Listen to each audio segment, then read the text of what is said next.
Hello বন্ধুরা, সবাই দেখো আজ আমাদের ঘরে চিকেন রান্না হচ্ছে।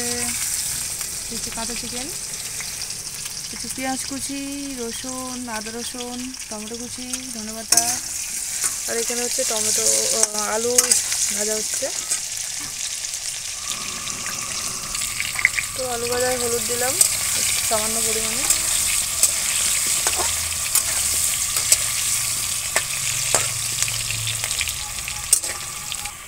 তো এখানে আমাদের আলু ভাজাটা মোটামুটি হয়ে এসেছে। তো বন্ধুরা, আলু ভাজাটা হয়ে গেছে, এবারে আলু ভাজাটা নামাবো। আলু ভাজা নামানো হয়ে গেছে, এরপরে তেলের মধ্যে পেঁয়াজ দেব।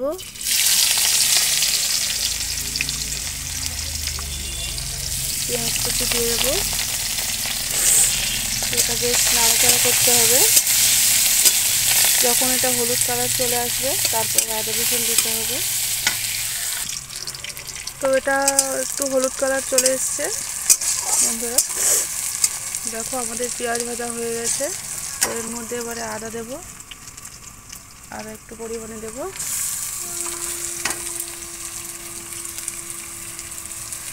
তো এটা নাড়াচাড়া করবো এবারে।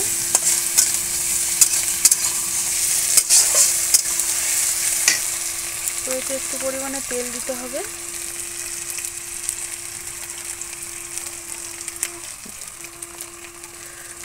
তো মাংস রান্না করার সময় সর্ষের তেলে মাংস রান্না করলে মাংসটা অনেক ভালো লাগে, টেস্টি হয়। সাদা তেলে অতটা টেস্টি লাগে না। এটা আমরা বেশ কিছুক্ষণ ধরে ভাজবো।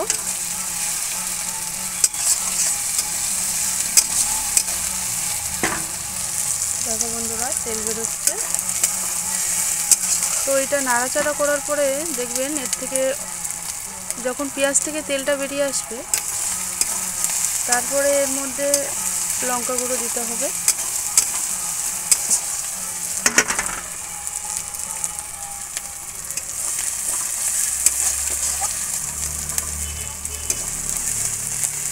তো এর মধ্যে এখন আমরা লঙ্কা গুঁড়ো দেব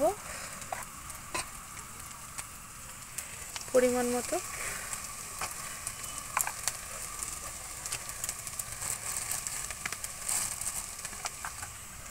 আর 1 চামচ লঙ্কা গুঁড়ো দেবো। তো তোমরা যতটা পরিমাণে খেতে ভালোবাসো সেরকম দিতে হবে। একটু নেড়ে নেব। তো এর মধ্যে একটু হলুদ গুঁড়ো দেব, আর একটু দেব। এটা একটু নাড়াচাড়া করতে হবে। এবার এতে সামান্য পরিমাণে জল দিতে হবে। পরিমাণে জল দিতে হবে।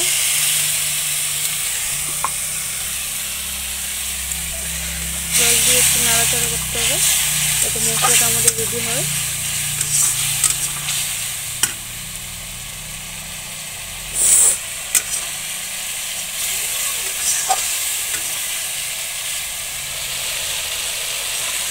তো আমাদের গ্রেভিটা রেডি হচ্ছে। তো ফাইনালি আমাদের গ্রেভিটা রেডি হয়ে গেছে, দেখতে পাচ্ছ গ্রেভি থেকে তেল ছাড়ছে। তো এবার মাংসটা দিয়ে দেব। প্রথমে জাস্ট একটু মাংসগুলো দিয়ে দেব। তো মাংস দেওয়া হয়ে গেছে। এরপরে কিছু ঠ্যাং আছে, মুরগির ঠ্যাং। তো বন্ধুরা, আমাদের এতে ঠ্যাং দেওয়া হয়ে গেছে, মুরগির ঠ্যাং। তো এখানে একটু অল্প পরিমাণে ছাঁট আছে, দেখতে পাচ্ছ মুরগির ছাঁট। তো এই মাংসের সাথে রান্না করা হবে।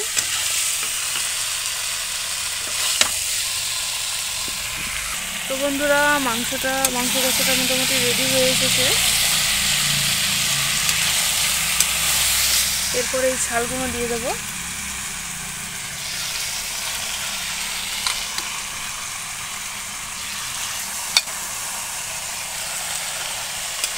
ছালগুলো দিয়ে একটু নাড়াচাড়া করতে হবে। দেখো, এগুলো দিয়ে একটু নাড়াচাড়া করতে হবে।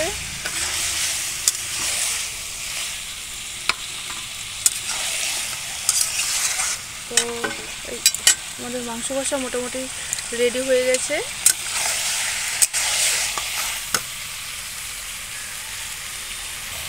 তো বন্ধুরা ফাইনালি আমাদের মাংস কষা রেডি হয়ে গেছে, দেখতেই পাচ্ছ।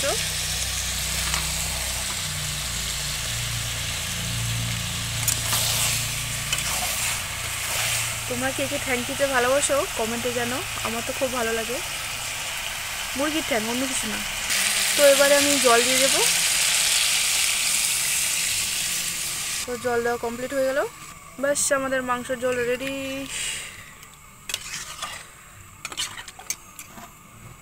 এই হলো আমাদের মাংসের ঝোল, মানে ছাট, মাংস আর ঠ্যাং তিনটে মিলে মাংসের ঝোল আমাদের রেডি হয়ে গেল।